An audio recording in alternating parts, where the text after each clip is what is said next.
How's it going, everyone? It's Sam. Today we have to take a look at Meet Kevin and Jeremy Lefebvre because they just had a couple videos. They both responded to each other, or Jeremy responded to Kevin, talking about how much they're making on YouTube.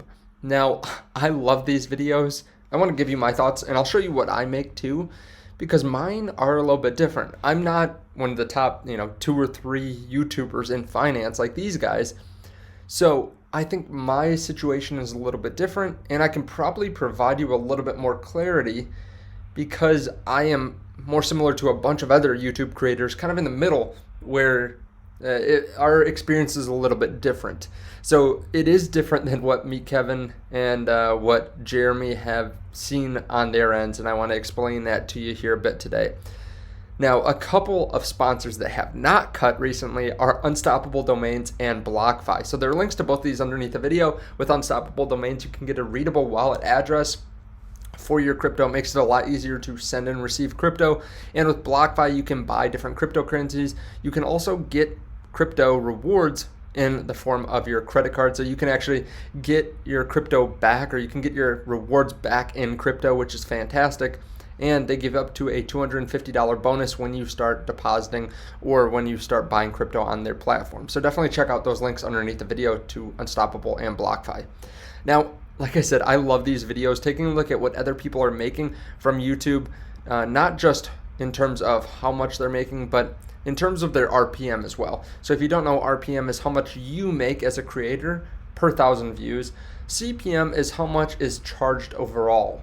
So you're supposed to make 60% of your CPM in RPM. Now, that doesn't always work out perfectly. It's kind of a frustrating thing, honestly, because there's not a lot of clarification from YouTube, because you would think, okay, they say they're going to pay you 40%. You would think the numbers would work out perfectly, but they don't always. So sometimes there's actually fluctuation in this, and I'll show you here on my side what I mean by that. And then Jeremy said that he is seeing something kind of similar. His pay is going up overall. He's actually getting paid more, while Meet Kevin's getting paid less over time. You can see per month breakdown. Meet Kevin's making less than he used to. But you can also see Jeremy is making more over time. But the fact is his RPM is going down. From last year, or a couple years ago actually, 2019, his RPM was 19.98. Now it's 14.48. So he's making more money, but that's because he's getting more views overall, and he's getting paid less for those views.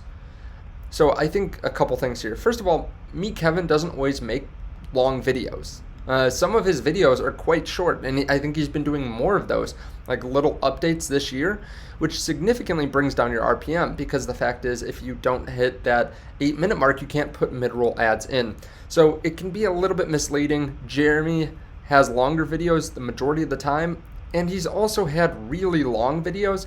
Also, if your videos are more evergreen, so people are looking at them months down the line, typically the RPM's higher.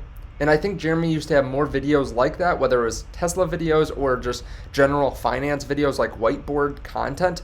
I think those do better, and advertisers will pay more for that over time.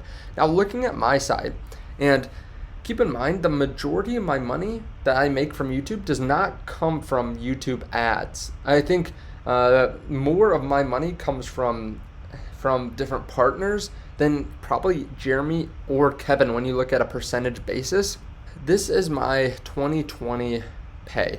Now, this is thrown off a little bit. I'm only showing June through December because this is when I started getting paid. I didn't actually get paid before this. I wasn't monetized before June of 2020. So you can see my RPM is right around 11. Now, in 2021, this actually went down for me. It went down about 5% or so, 6 or 7%. And while my pay went up significantly because I was getting way more views, my RPM actually went down. My CPM also went down. Now, at the beginning, my CPM and RPM was a little bit lower. It takes a little bit of time for YouTube to kind of figure you out. Then towards the end of the year, it gets higher significantly because people have more money in their budgets. Then this year so far, because I only have 3 years of numbers to look at, my CPM is actually about the same, maybe even lower from back in 2020.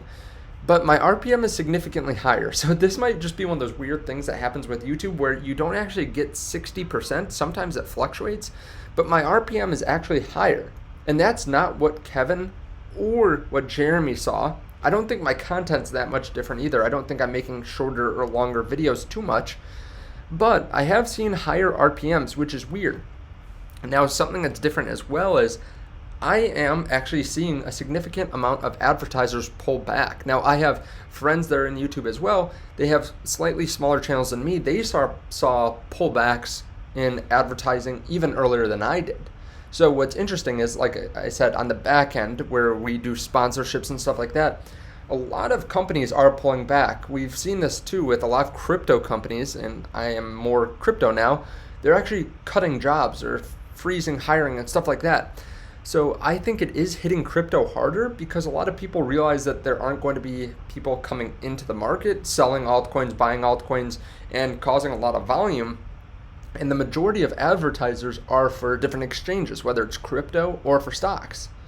So we aren't seeing really a lot of new users coming in either. So there's not as much to monetize. There aren't people coming in because the prices are so low that they just feel like they have to buy, because honestly, we've fallen a good amount, but it's not like some people are sitting there and really excited to get Bitcoin like they would if it was 5 or 10,000.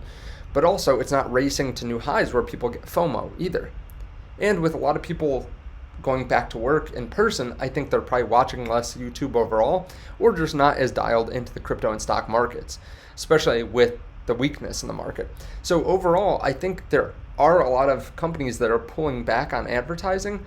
Now, that's not really showing up in my pay on YouTube, but I am seeing that more in the companies I work with directly.